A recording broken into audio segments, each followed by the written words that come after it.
Arne. Vann? Kan ikke Sofie fikse det? Hva passer ikke det face-rape meg? Det er gøy. Nei, lokker litt sånn selvskritt, det. Hva er det tidlig? Hallo! Når har du tenkt å slippe dem Løs. Fri? Ja. Nei, sånn... Hva slags oppladning er det til Nei, det er TV-showet? elendig. Blir det power-natt etterpå da? Eller? Jeg håper en liten en, altså, men jeg er ikke så veldig god. Ute, så når kvelden blir nærmere seg, så kommer vi. Det blir sånn livesending til sånn sett. Kjempebra da. Men hvorfor har dere gått fra tape til live? Ja, det er jo et godt spørsmål, men det er egentlig for liksom holde litt sånn, for litt... Ja, liksom riste litt i dyret. Det begynte å bli litt sånn komfortabelt. Jeg får det ikke kaldere, så... Vi liker jo live. Vi får se om det er en god del eller noe. Ja. Men det er planen. Ja, og så slipper dere låt i dag, og... Slipper låt i dag, ja. Ja, jeg har hørt den. Har du det? Inside i bransjen. Ja, det var kult. Vi har ikke fått ordnet, vi er liksom... Ja, vi får ikke lov. Vi er nederst på rangstigen, vi, vet du. Ja, sånn skal det jo være. Du skal jo det. Kanskje liksom bare ta reality-snarveien inn, og så liksom ta en platt alt. Jeg vet. Tenk deg hvordan oppblåst jeg hadde blitt da. Hvis jeg bare kunne vært på Top of the World, bare være med på Paradise Hotel, og så er man der, liksom. Ja, det blir feil. Du hadde det. Men han slenger inn sånn ett på hver morgen, og bare sånn, nei, nå er stjerna her liksom. Så, Rydd plass. Nei, vi er på om 1 minutt. Ok. Så da er vi live. Så da må vi selvfølgelig snakke om programmet. Vi skal egentlig bare snakke om The Fox, er det greit? Nei da. Ja, det er kult. Jeg er ikke fått sånn at jeg Ja, vi Du kan spørre, hva sier jeg egentlig da, Ivan? Ja, Ja, jeg tror vi drikker den fella forrige gang, ja. Så jeg tror men som dere sikkert vet, Nick og Vin så opptatt på Ellen i går. Ja, Så vi må høre litt med dere hvordan dere opplevde det. de kjenner Ellen best og sånn. Kan vi slåss om det etterpå? Vil dere ha headset, så er det de der. Så er det volum. Alltid headset. Ja, kult. Så er volum på dronen der foran hvis det er... Nei, det var jo plenty. Er det bare velstand, vet du. Ja da. Så det er dette som Jesse J var on the ground der. Neste er det. Ok, da er vi på. Hæ? Hva sa du? Dette er Energy. Riktig god morgen. 2 minutter over 7:30. Nå er det tettpakket i studio her. Vi har fått Bård og Vegard Ylvisåker i studio. Og dere har selvfølgelig med dere VGTV på slep. Selvfølgelig. Ja, er det sånn dere alltid har det, eller? Det er jo, Hjem til middagen og... det er jo en av tidenes beste ideer. Å bli fulgt av VGTV. Fordi dere har gjort det som en oppladning til premieren på deres nye TV-program på TV Norge i kveld. Så er det nå blitt fulgt av VGTV i et døgn, og hva slags oppladning er det? For jeg har fått med på VG at dere har sovet 2,5 timer i natt eller noe. Altså, for å være ærlig, og ikke sverte VGTV, og det skal ikke man drive med. Ja, fordi de prøver på navnet de der. Nei, man kødder ikke med VGTV, for det første. Men det har jo egentlig ingenting med de å gjøre, fordi at vi satt oppe til langt på natt med noen sånne musikkgreier i natt, og lagde ferdig noen innspillinger. Og så måtte vi opp og komme hit da, på radioen om morgenen. Så det er egentlig deres feil at vi... Men samtidig så hadde vi sikkert vært mer effektive hvis det ikke var et sånt TV-opplegg rundt det. Ja, For å kanskje være helt sånn ryddig på det. Men vi synes det var veldig fint, for det er veldig digg å bare se at gjestene er på plass og på vei, sånn, og er i tide. Så bare sitte og se. Bare, nå er de her! Å, fader, så snur man seg, så er det der. Ja, det er hyggelig. Den er kjekk. Og så er det fint for kanskje kone og barn og sånt, å bare liksom hele tiden kunne vite hva de driver med. Ja, absolutt. Ganske deilig å slippe. Men hvordan blir man vekket av VGTV? Det lurer jeg på. Den var fin. Nei, det var Magnus Devold som fikk det ærefulle oppdraget å vekke oss. Han valgte da å vekke meg med en ice bucket, som er litt sånn i tiden. Jeg prøvde jo da, jeg skulle liksom være litt fiks og så skremme han på veien inn. Og jeg hadde da fulgt med på hva jeg skulle gjøre, så jeg så at det var liksom løvblåser, så jeg tenkte jeg skulle bare overraske han og skrike inn i øret hans. Men han hadde jo da den bøtten som da tok meg by surprise. Sånn sett så fikk han jo uttelling, altså jeg ble jo klissvåt. Jeg har jo da ble vekket i ganske god tid før vi skulle gå, sånn 40 minutter før. Brukte hele den halvtimen før der på å føne bokseren min.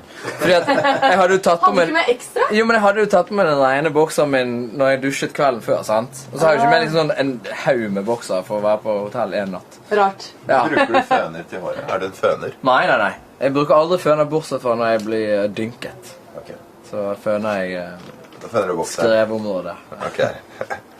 Nick og Vince har spilt på Ellen DeGeneres show i går. Dere har vært der. Kan dere bare fortelle litt? last year. Ja! Ok. Kommer etter, liksom. Nei, det kult, det stas det, altså. Herregud, det kjempestas. Det var sikkert topp. Jeg har ikke sett opptrening. Jeg håper det gikk fint. Ja, det gjorde det. Men jo, dere som er TV-gutter, dere har eget TV-show. Hvordan er det å komme på et stort amerikansk TV-show og se hvordan de gjør det? Nei, noen ting er jo forbausende likt, andre ting er jo forbausende ikke så likt. Jeg tror ikke Ellen sitter opp om natten under en dyne og legger koringer. Men de var helt sånn sykt proffe på ganske mye da. Vi lagde noen sånn skjult kameragreier med de. Og det tok 5 minutter å lage. For det maskineriet der, det var bare helt åndssvakt. Men hun, veldig trivelig dame, og veldig sånn, det var ikke noe stress å komme inn der. Det som var stress med Ellen var at når vi satt inne i garderoben her så snakket igjennom greiene og egentlig bare pludret litt igjen da, så hadde hun fortsatt syk høy musikk på. Inne i garderoben, var ikke noe sånn munkaktig, sånn, litt sånn era, husker dere era på det? Depressivt ut. Og så det var kjempehøyt, sånn at det var yeah, so it's really nice to be here in Los Angeles and Because of the relaxing music in the background. Men var hun finere i virkeligheten, eller? Hæ? Er hun finere i virkeligheten, eller? Hun er vel ikke noe sånn prydbusk uansett om det er virkelig eller ikke virkelig, men hun er veldig hyggelig. Ja. Gutta, dere er klar med nytt TV-show i dag og ny låt, og det skal vi snakke mer om straks. Ja, hun er jævla liten, er hun ikke det? Jævla kul, da. Jævla kul, da. Jævla kul. Ikke bare for å se på den ser ut, liksom. Nei, det er så utseendet. Jeg må jo spørre, det er sikkert mange som lurer på det. Ja, selvfølgelig. Ja, ikke sant? Jeg er mann av folket, vet du. Hun er ikke sånn lav at du tenker at hun var lav. Er hun det? Ja, litt lav. Jeg synes ikke vi skal snakke om høyde. Jeg tror vi bare går Hun er litt sånn høyere enn Stian. Kommer du dårlig ut av det? Jeps, det stemmer det. Jeg digger den her låten her. Jeg er kjærfett. Har du hørt den? Becky G. Ja, det er Jessie J. Husker du hun? Ja. Og så er Ariana Grande og Nicki Minaj. Men du, Stjernelaget. var det nakenbildet av Ariana Grande? Var det ekte? Eller var det Ja, det med rumpa. Ariana Ja, Grande ja. er ikke det. Nei, jo. Ja. De sier at det ikke var det. Ja, men det er det. For hun hadde, ok, jeg er kjendisstalker nummer 1.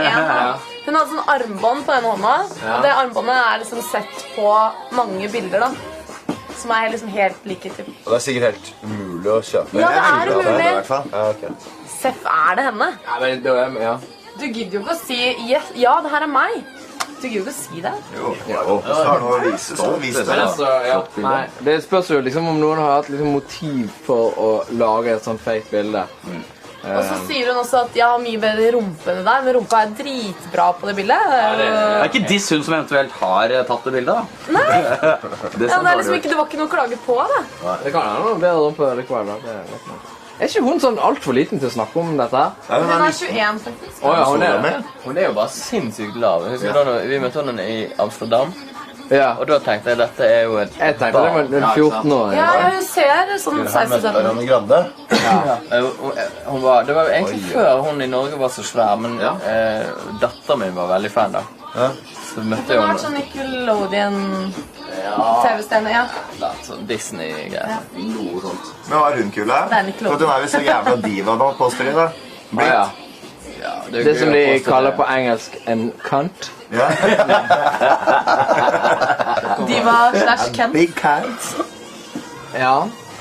Nei, hun var helt kul. Hun var Hun atskillig hyggeligere etter vi hadde tatt på oss klærne. Det var ganske morsomt når vi var dette var i Amsterdam da, på IMA. Og det var sånn man gikk rundt og valset der nede i backstage, og masse folk som liksom gikk rundt der. Ingen som sa noen ting som helst, og ingen som kom i nærheten av oss. tar du på deg det der dumme ekorn- og bjørnekostymet, sant? Da elsker Og det er bare... Hva det, 20 sekunder igjen? Ja, da vil vi spørre dere om Ariana Grande, da. Ja. Hun jo den nye Giga-stjerna.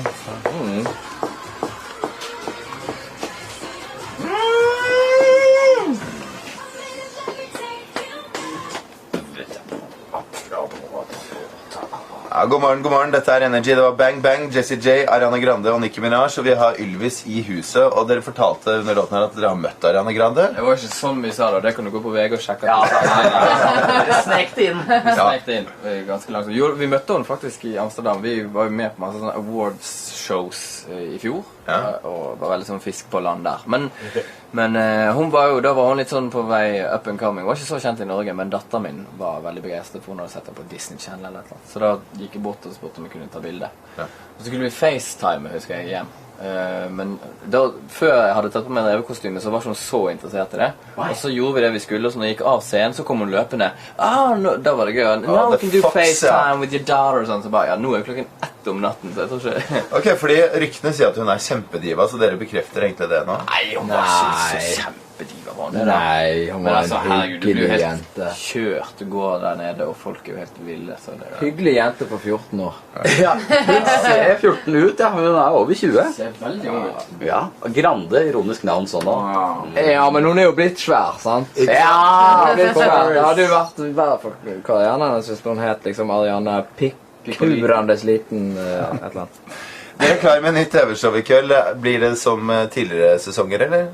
Det blir live. Ja, det blir live. Kult, altså. Men tror dere seerne merker forskjell på at det var opptak Nei, tidligere og live nå? Folk flest der hjemme tenker vel at alt er live, at Senkveld er live, selv om det går en dag før opptak. Ja. Men altså, man forventer jo at ting er live, så det forventer vi ikke at folk skal synes det er så spektakulært. Men grunnen til at vi har gjort det er jo fordi vi tror at det kommer til å gjøre noe med nerven i programmet da. At vi har hatt noen livesendinger før, sånn Unicef og sånt, og det er veldig gøy. Alle blir litt mer skjerpet, og du har den ene timen å gjøre det på, så har ikke du sjans til å gjøre noe annet. Så det er bare å gønne på. Jeg tror det blir gøy. Og så er det klar med en ny låt også. The Fox, den var produsert av Stargate, vår norske stolthet, som produserer for Beyoncé og Rihanna og alle sammen. Og de har laget en ny låt for dere også, som den skal launches i kveld i samme TV-programmet. Ja, og det er liksom ikke så big deal som... Det er liksom samme innfallsvinkel som sist, at vi har liksom laget en låt og lo og kost oss i studio, og så er det jo en humorgreie. Det skal jo være liksom 3 minutter moro på TV, det skal ikke være en ny sånn her... Ja, men dere er så kule, gutta. For oss er dette stort. Ja, vi er liksom engasjert på deres vegne. Jo, det er hyggelig det. Ja. Det er hyggelig. Men det blir ikke noen ny revegreie, bare for Ja, det gjør ikke Men det er egentlig ganske behagelig. Det man liksom tenker, ja, hvordan skal dere klare å toppe det, og hvordan skal dere det? Vi skal jo ikke toppe det. Det var jo bare noe som skjedde helt... Det går jo ikke. Det er jo VM i sykelsen, det som skjedde der. Så vi er jo egentlig ganske relaxed nå, fordi at vi vet at det kommer ikke til å nærme seg uansett.